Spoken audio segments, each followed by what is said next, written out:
90% लोग सिस्टम के बाहर बैठे हुए हैं, हुनर उनके हाथ में है, स्किल उनके हाथ में है, ज्ञान उनके हाथ में है, उनका कोई कनेक्शन ही नहीं है। तो इसीलिए हमने जाति जनगणना की बात उठाई और थोड़ा कंफ्यूजन है। देखिए, बीजेपी के लोग कह रहे हैं कि भैया देखो, हम जाति जनगणना करेंगे, उसमें ओबीसी का सेक्शन दे देंगे। जाति जनगणना सबसे पहले सिर्फ वहां ओबीसी लिखना का कोई मतलब नहीं है। अलग कम्युनिटीज हैं, हम हर कम्युनिटी की लिस्ट चाहते हैं, पहली बात। दूसरी बात, हमारे लिए यह सिर्फ सेंसस नहीं है, हमारे लिए यह पॉलिसी मेकिंग का फाउंडेशन है, मतलब नींव है। और हम सिर्फ जाति जनगणना की बात नहीं कर रहे हैं, मैं यहां क्लियरली कहना चाहता हूं, जाति जनगणना से सिर्फ आबादी पता लगेगी, वो बहुत जरूरी कदम है, क्योंकि भागीदारी से पहले आबादी के बारे में पता होना पड़ेगा, क्योंकि भागीदारी तक हम बिना आबादी के पहुंच ही नहीं सकते। मगर आबादी लास्ट कदम नहीं है। आप यह मत सोचिए कि आइडिया यह है कि भैया जाति जनगणना हो गई, उसमें सबकी गिनती हो गई और बात वहां खत्म हो जाएगी। नहीं, यह मेरा विजन नहीं है, यह पहला कदम है। मेरा विजन है कि हिंदुस्तान में धन किस प्रकार से बांटा जा रहा है।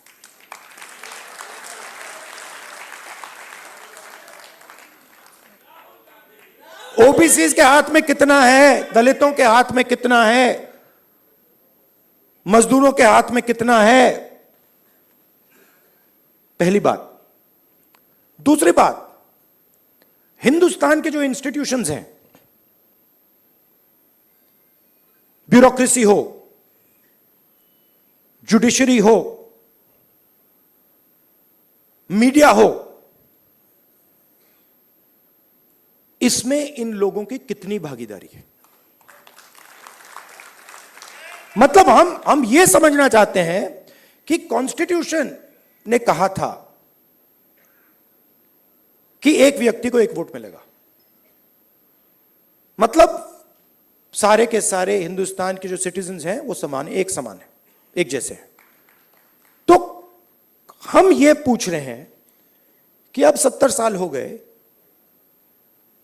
कॉन्स्टिट्यूशन हमारे सामने है, इसका समाज पर इफेक्ट पड़ा है, हां या ना, और कितना पड़ा है?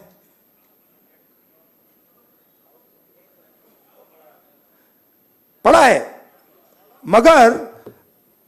मगर अगर मैं कॉर्पोरेट इंडिया को देखूं और लिस्ट निकालूं और हिंदुस्तान के 500 सबसे बड़े उद्योगपतियों की लिस्ट निकालूं, मैंने निकाला है, उसमें आपको एक भी दलित, एक भी आदिवासी, एक भी पिछड़े वर्ग का व्यक्ति नहीं मिलेगा। और सिर्फ कॉर्पोरेट इंडिया की बात नहीं कर रहा हूं, आप जुडिशरी देख लीजिए, कॉर्पोरेट इंडिया देख लीजिए, मीडिया देख लीजिए। आप मुझे बता दो, नेशनल मीडिया में दलित एंकर का नाम बता दो मुझे, आदिवासी एंकर का नाम बता दो, ओबीसी एंकर का नाम बता दो, कौन है बता दो। तो नैरेटिव बनाते ना। आप देखिए, हिंदुस्तान में 50% आपने कहा कि आधी आबादी ओबीसी है, उसमें आप 15% दलित जोड़ दीजिए, 8% आदिवासी जोड़ दीजिए। माइनॉरिटीज की बात मैंने अभी की भी नहीं, 73 आता है। 73% दलित, आदिवासी, ओबीसी। कॉर्पोरेट इंडिया में 0, मीडिया में 0, आप हो ही नहीं। तो अब हम अगर पॉलिसी बनाएंगे और हिंदुस्तान की जो सच्चाई, जो रियलिटी है, उसकी बेसिस पे हम पॉलिसी नहीं बनाएंगे तो उसका क्या मतलब है? तो मैं आपसे यह कहना चाहता था कि जाति जनगणना हमारे लिए सिर्फ गिनती नहीं है, जाति जनगणना हमारे लिए पॉलिसी फ्रेमवर्क है और एक प्रकार से हमारा गाइड, जैसे कॉन्स्टिट्यूशन हमारा एक गाइड है जिसपे ये लोग रोज आक्रमण कर रहे हैं, जाति जनगणना, सोशो इकोनॉमिक सर्वे, इंस्टीट्यूशनल सर्वे, ये हमारा दूसरा गाइड होगा। और हमारा लक्ष्य है कि जो मैंने आपसे कहा कि 10 सिलेंडर की गाड़ी है, 9 सिलेंडर बंद पड़े हुए हैं, तो हमारा लक्ष्य है कि 10 के 10 सिलेंडर काम करें। आप मुझे बताओ, पूरा का पूरा बैंकिंग सिस्टम,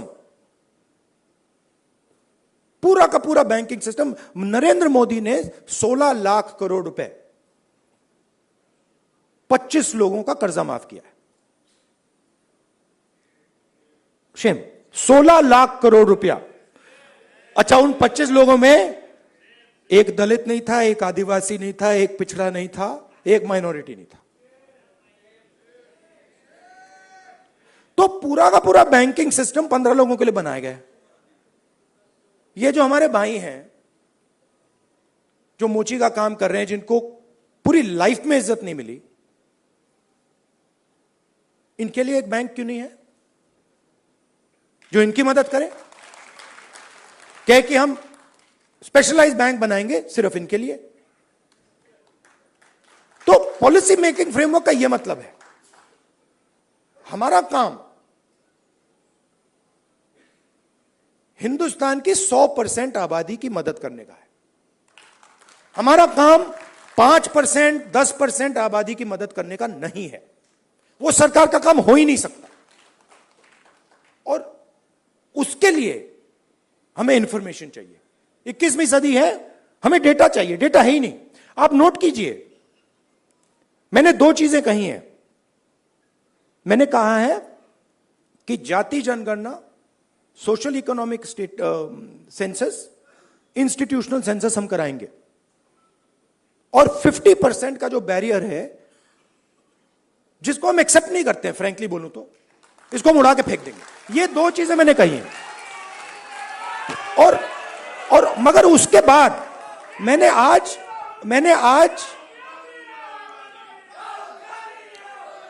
तक, सुनिए, आज तक उसके बाद हम क्या करेंगे मैंने नहीं बोला है, क्योंकि पहले मैं चाहता हूं कि हमारे सामने डेटा हो कि भैया इतने दलित हैं, हिंदुस्तान के इंस्टीट्यूशन में उनकी इतनी भागीदारी है। रिजर्वेशंस की बात होती है मगर चांस नहीं मिलता। सच्चाई है, सब जानते हैं। उल्टा हो जाता है, लैटरल एंट्री हो जाती है। लैटरल एंट्री हो जाती है। मैं आपको गारंटी देता हूं, लैटरल एंट्री में आपको 90% का कोई नहीं मिलने वाला। एक साइड आपको लैटरल एंट्री से मारते हैं, दूसरे साइड कॉन्ट्रैक्टर। तो मतलब नीचे देखो वहां पिटाई हो रही है, ऊपर देखो वहां पिटाई हो रही है, साइड देखो वहां पिटाई हो रही है, मतलब जहां भी देखो। और 90% आपकी आबादी है। अब अगर आपकी 10% होती तो कोई कह सकता हाँ भैया 10% आबादी है, ठीक है, बट 90% आबादी, आपके बिना देश ही नहीं चल सकता। और फिर मीडिया में आपको दिखेगा भैया, एक पहले क्या होगा, वो बॉलीवुड की बात करेंगे, वहां पे डांस गाना दिखेगा, उसमें भी आपको कोई 90% का नहीं मिलने वाला, कोई नहीं मिलेगा। मैंने चेक किया भाई,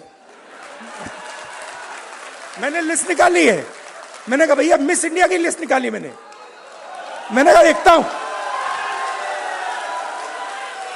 मैं कहता हूं देखो यार, अच्छा अब कहते हैं मिस इंडिया की लिस्ट निकाली मैंने।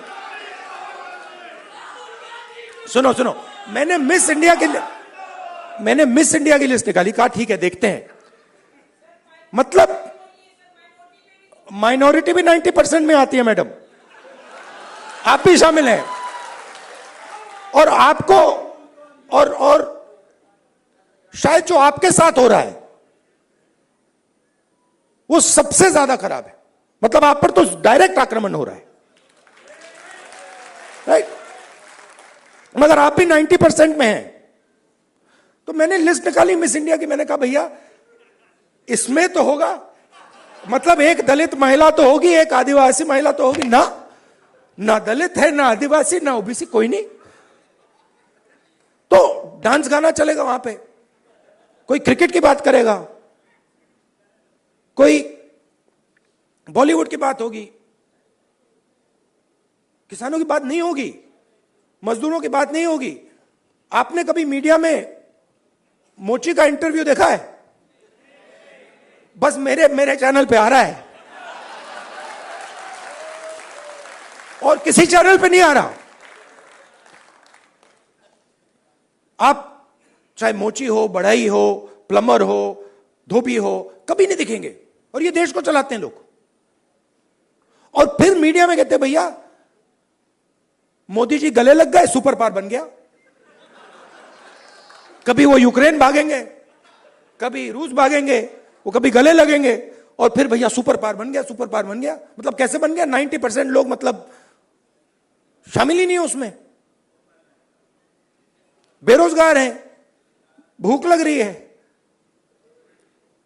तो पूरा का पूरा मतलब डिस्कशन वही 10-15 लोगों में होता है, वही एंकर हैं, वही एक्सपर्ट हैं, वो 5-6 लोग हैं, वही बात बोलते रहते हैं एक दूसरे से, और बाकी हिंदुस्तान देखता रहता है। इसलिए ऐसे डिस्कशन बहुत जरूरी है कि भाई 90% क्या सोच रहा है, क्या हो रहा है, क्या इश्यूज हैं, क्या मुद्दे हैं। अच्छा, आप एक और बात नोट कीजिए, किसी की टांग टूटती है, वो कहता है भैया मैं अस्पताल में जाके एक्सरे करना चाहता हूं। कभी कोई उससे कहता है नहीं करो एक्सरे? कभी नहीं, कोई नहीं कहेगा ना कि भैया एक्सरे मत करो। वो चिल्ला रहा है कि भैया मेरी टांग टूटी है, लोग कह रहे नहीं एक्सरे मत करो, नहीं। बट यहां ये हो रहा है, मैं कह रहा हूं जाति जनगणना करना है, एक्सरे करना है, सारी मीडिया वाले कह रहे हैं नहीं करना है। क्यों नहीं करना है? मतलब हमने उसके बाद एक शब्द नहीं बोला क्या करेंगे, हमने सिर्फ यह बोला कि भैया हमें डेटा चाहिए। दलित कितने हैं, आदिवासी कितने हैं, माइनॉरिटीज कितने हैं, जनरल कास्ट के लोग कितने हैं, गरीब जनरल कास्ट के लोग कितने हैं, और कौन सी संस्थाओं में बैठे हैं, बिजनेस में कितने हैं, बॉलीवुड में कितने हैं, मिस इंडिया में कितने हैं। बस हम पता लगाना चाह रहे हैं। सारे के सारे मीडिया वाले, मोदी जी कहते हैं नहीं भैया पता नहीं लगाओ, देश को बांट रहे हो। भाई 90% की हम बात कर रहे हैं, आप कह रहे हो देश को बांट रहे हैं। कैसे देश को बांट रहे हैं? मतलब हम सिर्फ ये कह रहे हैं कि भैया 90% लोगों के पास भागीदारी है, हां या ना, चेक करो। कहते नहीं देश को बांट रहे हो। तो जो भी संस्थाएं हैं, इलेक्शन कमीशन हो, मीडिया हो, फ्री मीडिया हो, जुडिशरी हो, ये सारी की सारी संस्थाएं कहां से आई? ये इधर से आई। आप इसको मिटा दो तो हिंदुस्तान में एक संस्था नहीं बचेगी।